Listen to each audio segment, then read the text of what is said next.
I never thought that the quiet determination I carried in my heart would one day be twisted into resentment by the very people who should have supported me the most. From the very beginning, I had nothing but an idea and a will to survive. My family didn't believe in me. They mocked the idea that someone like me, someone who had faced prejudice at every turn, could ever build something as ambitious as a clinic. They laughed when I said I wanted to heal people, provide a safe space, and create something that would outlive me. To them, I was just a dreamer, chasing something impossible. The path was brutal. I worked shifts no one wanted, taking jobs that left me exhausted, saving every penny until my hands shook when I counted the small piles of cash at night. Racism and bias followed me everywhere. I was told I was aiming too high, that people like me didn't belong in the world of medicine, let alone running a clinic. There were nights I sat in the rain waiting for a bus, holding textbooks close to my chest while people hurled slurs from their cars. I was made to feel invisible, undeserving, like my dreams were too audacious for someone born with my skin, my history, my name. But I pressed on. Every setback fueled me. When banks rejected my loan applications because of where I came from, I found side hustles, odd jobs, and sleepless nights to fill the gap. When landlords refused to rent me a space for the clinic, assuming I would fail before I began, I kept knocking on doors until one person finally gave me a chance. I signed that lease with trembling hands, fully aware that this would be my test. No one helped me, not my family, not my so-called friends, no one who shared my blood. I laid every brick of that clinic with my own sacrifice, my own sweat, and my own faith. The day it opened, I stood at the doorway and cried. It wasn't just a clinic, it was a symbol. A symbol that all the times I'd been told I wasn't good enough, all the racist encounters I endured, all the nights of hunger and self-doubt, had been transformed into something real. My patients came slowly at first, hesitant, skeptical. But once they realized I cared, once they saw I wasn't just offering treatments but dignity, word spread. The waiting room filled. The walls echoed with laughter, hope, and healing. For the first time in my life, I felt seen. But it was only when the clinic began thriving that my family suddenly remembered I existed. The same people who told me I was wasting my time, who rolled their eyes at my ambition, now arrived with open hands and entitled hearts. They showed up in polished clothes, smiling too widely, as if they hadn't ignored me for years. Their words dripped with false sweetness. They said things like, "We always knew you'd succeed," and family should stick together.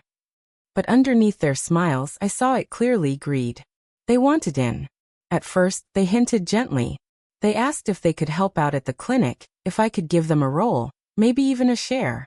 When I reminded them they had never lifted a finger during the years I struggled, their tone changed.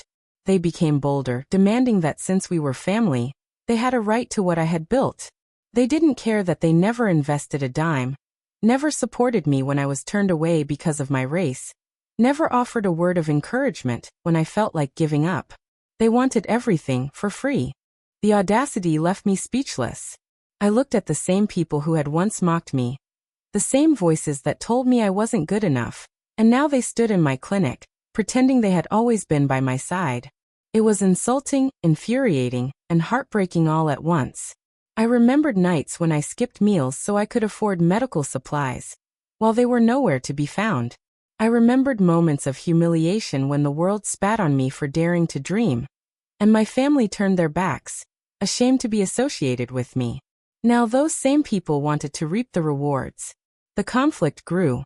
They whispered behind my back, spreading rumors that I was selfish, that I was forgetting where I came from. Some even threatened to cut ties with me unless I gave them what they wanted. But I had learned too much from this world to be fooled again. I wasn't about to hand over my life's work to those who only saw me as valuable once I had succeeded. One evening, I sat alone in the clinic, the faint hum of the machines filling the silence. I thought about everything I had been through. The racism that nearly broke me, the isolation that nearly crushed me, the sacrifices that nearly drained me. This clinic wasn't just walls and equipment. It was every battle I had fought, every insult I had endured, every dream I had refused to let die. To give even a piece of it away to people who had done nothing but doubt and betray me would be to erase all of that. So I made my decision.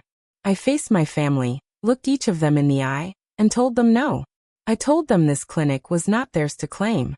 If they wanted something, they would have to build it themselves, just as I did. Their faces twisted with anger, disbelief, and bitterness. But I didn't flinch. For once, I stood tall not just as their relative, but as someone who had carved out their own place in this world, no matter how unwelcome it tried to make me feel. In that moment, I realized something powerful. Success doesn't just expose the strength within you. It exposes the weakness in others. My family's greed wasn't my burden to carry. Their entitlement wasn't my responsibility. I had already carried the weight of prejudice, loneliness, and struggle for too long. This was my time to live, my time to heal, my time to own something no one could ever take away from me. And so, I continue running my clinic, with or without their approval. Every patient I treat is a reminder that my fight wasn't in vain. Every smile I see is proof that I chose the right path. My family may still circle, waiting for me to break, but I no longer fear them. I no longer crave their validation. Because in the end, I know the truth. They didn't build this. I did. And I will never let anyone, not even my own blood, take that away. So I leave you with this. What do we truly owe to those who abandoned us until success made us valuable in their eyes? Is family defined by blood? Or by loyalty, sacrifice, and belief when no one else sees your worth? The answer, I believe, lies not in their hands, but in mine. And I choose to protect what I've built, no matter the cost.